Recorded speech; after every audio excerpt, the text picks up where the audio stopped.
안녕하세요. 순천향대학병원 비뇨기학과 송미호입니다. 오늘은 환자분이 가지고 계시는 복압성 요실금에 대해서 설명을 드리도록 하겠습니다.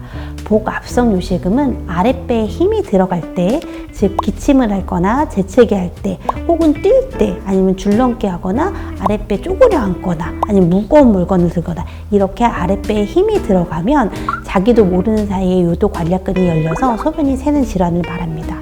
뚝뚝뚝 떨어지기도 하고 주룩주룩 새기도 하는데요.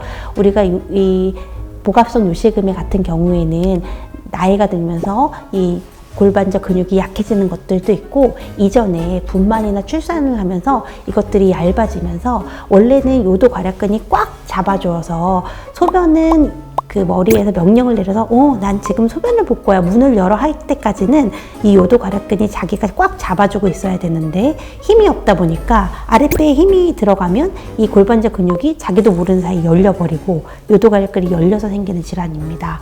관략근의 문제이기 때문에 이것들은 우리가 수술을 치료를 하는 걸 원칙으로 하고 있습니다.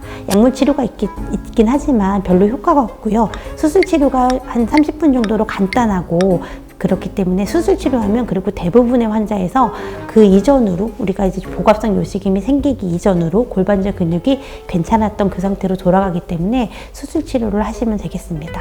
만약에 수술 치료가 잘 안 되시거나 혹은 그러니까 나이가 너무 많으시고 수술 치료가 위험성이 높을 때, 혹은 수술 치료를 할 정도까지의 요실금이 있지 않을 때는 케겔 운동을 하시면 됩니다. 케겔 운동은 어떻게 하는 거냐면 항문에다 힘을 꽉 주는 운동인데요. 우리가 골반저 근육에 힘이 들어가게 되면 항문에 힘을 쭉 주면 이렇게 같이 근육이 힘을 들어가기 때문에 1, 2, 3, 4, 5, 6, 7, 8, 9, 10 쭉 힘을 줬다가 다시 풀었다가 다시 또 1, 2, 3, 4, 5, 6, 7, 8, 9, 10 쭉 힘을 줬다가 또 1, 2, 3, 4, 5, 6, 7, 8, 9, 10 풀었다가 이렇게 하면 되는데, 주의하실 거는 힘을 좀 세게 주셔야 됩니다. 우리가 운동을 할 때 아령을 들어서 이렇게 운동을 해야 근육이 생기듯이 힘을 그냥 줬다가 뺐다가 하시면 운동이 안 되고, 힘을 세게 줘서 우리가 이제 엉덩이 항문근이 막 떨릴 정도로 힘을 세게 줘서 운동을 하시게 되면, 보통 우리가 연구를 해봤을 때 우리 이런 환자분들을 6개월 동안 1시간씩 치료를 했더니 수술할 환자들이 한 60%에선 수술을 안 해도 될 만큼 좋아지는 아주 중요한 운동입니다.